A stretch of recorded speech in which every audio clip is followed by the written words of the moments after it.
देखिए, आज रडार पे एक इंटरेस्टिंग कंपनी है, waste life development.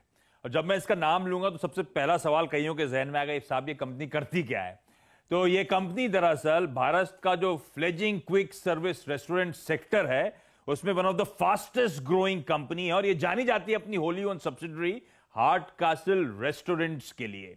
Heart castle ने दुनिया का one of the most prominent brand जो है उसको भारत लाने का काम करा है। वो जरा ब्रांड लोगो जरा स्क्रीन पर दिखाइएगा, जैसे ही वो लोगो स्क्रीन पर आएगा आपको समझ में आ जाएगा ये कंपनी दरअसल करती क्या है।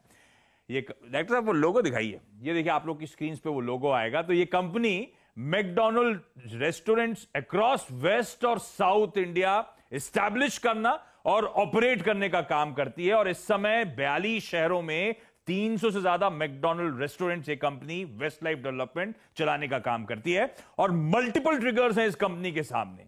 सबसे इंपॉर्टेंट, हर चीज एक भाव पे अच्छी लगती है। ये स्टॉक का साल का हाई 500 रुपए था, वहां से 150 रुपए नीचे 30% करेक्शन के साथ इस समय ये स्टॉक कामकाज कर रहा है, अट्रैक्टिव लगता है। दूसरा, अनलॉक की आप लोग चर्चा कर रहे हैं।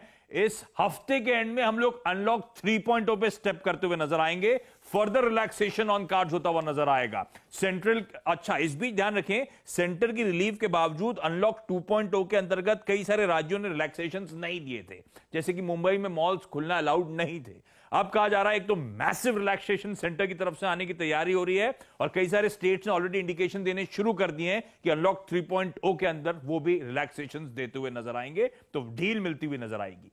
करंट सिचुएशन इस कंपनी की दरअसल है 64% इस कंपनी के रेस्टोरेंट्स ऑपरेशनल है डिलीवरी के लिए, और केवल 40% डाइन इन के लिए। तो अनलॉक 3.0 में ये परसेंटेज सिग्निफिकेंटली बढ़ता हुआ आपको नजर आएगा। अच्छा, रेस्टोरेंट्स के डाइन इन सेल्स शायद तब भी पिकअप होते हुए नजर ना आए, क्योंकि लगता है अनलॉक 3.0 के अंतर्गत भी आपको टेक अवेज और डिलीवरीज का ही बोलबाला नजर आएगा। और कईयों को सरप्राइज करेगा कि मैकडॉनल्ड्स का जो एक्चुअल रेवेन्यूज है 50% से ज्यादा नॉन डाइन इन सेल्स से आते हैं। जो takeaways, drive throughs, deliveries, उससे तगड़ा ट्रैक्शन आता है। तो बिल्कुल एप्टली पोजिशन्ड है ये company waste life development in triggers को प्ले अप करने के लिए। ग्लोबल ट्रेंड जो है वो सजेस्ट कर रहे हैं कि बहुत फास्टर शिफ्ट देखने को मिल रहा है ब्रांडेड प्लेयर्स की तरफ ग्लोबली। और ग्लोबली एक और चीज देखी जा रही है कि जो वेस्टर्न फास्ट फूड प्लेयर्स हैं उनकी तरफ रुझान है, क्योंकि सेफ्टी को लोग ग्लोबली प्रेसिडेंस देना शुरू कर चुके हैं।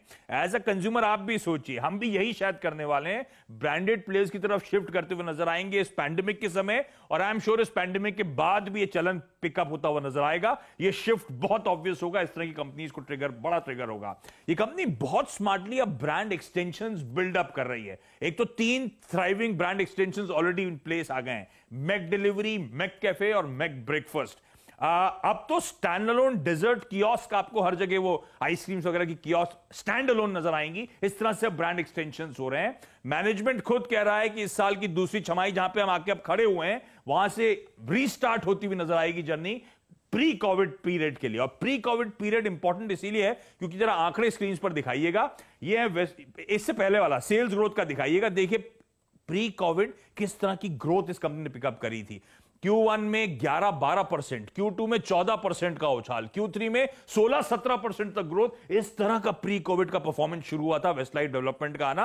Q4 में लॉकडाउन के चलते मार्च में रेस्टोरेंट्स क्लोजर हुए थे, इसीलिए आप देख रहे हैं ठंडा परफॉर्मेंस, और प्री कोविड पिक्चर गजब की थी। इस कंपनी के रेस्टोरेंट काउंट में लगातार उछाल था, बल्कि 319 रेस्टोरेंट्स Q4 के एंड में थे। कई सारे रेस्टोरेंट्स लॉकडाउन में जो ओपनिंग होनी थी उनको टाल दिया गया था, अब वो खुलते हुए नजर आएंगे अनलॉक 3.0 के अंतर्गत। और रेस्टोरेंट मार्जिन के आंकड़े आएंगे। प्री कोविड देखिए मार्जिन किस तरह से रेस्टोरेंट्स के इंप्रूव होते हुए नजर आए थे। 17.5% पे मार्जिन पहुंचे थे Q3 में, और Q4 के भी जनवरी फरवरी में डबल डिजिट मार्जिन क्लॉक करे थे। मार्च का इंपैक्ट है, तो प्री कोविड पिक्चर गजब की थी इस कंपनी की। और ध्यान रखें मार्जिन में एक बड़ा टेलविंड है, सब लोग रेंट निगोशिएट कर रहे हैं, उसका बहुत फायदा मिलना है। शेयर होल्डिंग प्रमोटर्स 59% ओन करते हैं, म्यूचुअल फंड्स के पास 12%, एफआईएस के पास 10%, इंश्योरेंस कंपनीज के पास 6%। सबसे इंपॉर्टेंट बात बताता हूं, पिछले कुछ क्वार्टर्स से जो हम कहते हैं ना सही पैसा, डीआईआई का पैसा, कमिटमेंट वाला पैसा, वो बढ़ रहा है इस कंपनी में। जरा क्वार्टरली रन रेट दिखाइएगा। म्यूचुअल फंड्स का क्यू ऑन क्यू हर क्वार्टर में स्टेक बढ़ रहा है, इंश्योरेंस कंपनीज का क्यू ऑन क्यू हर क्वार्टर में स्टेक बढ़ता हुआ नजर आएगा। तो ये बिजनेस गजब की लॉन्ग टर्म अपॉर्चुनिटीज प्रेजेंट करता है, मीडियम से लॉन्ग टर्म के लिहाज से बहुत अट्रैक्टिव है। रडार पे रखें। I am loving it. हाँ, मैं आपने आज 20% के सर्किट की तैयारी करी है। जो मैं जोड़ के देख रहा था 60 प्रमोटर्स के पास और इंस्टीट्यूशनल इन्वेस्टर्स के पास 28%, 88% तो लॉक्ड है। तो सरकारी तरह वाला हिसाब हो गया, सरकारी कंपनियों की वाला जहां पर प्रमोटर्स के पास बड़ी हिस्सेदारी होती है। म्यूचुअल फंड इंश्योरेंस हर क्वार्टर में स्टेक बढ़ा रहे हैं, पिछले 3 क्वार्टर से इस पैंडेमिक का फायदा उठाया। ठीक बात है। तो ये तो सर्किट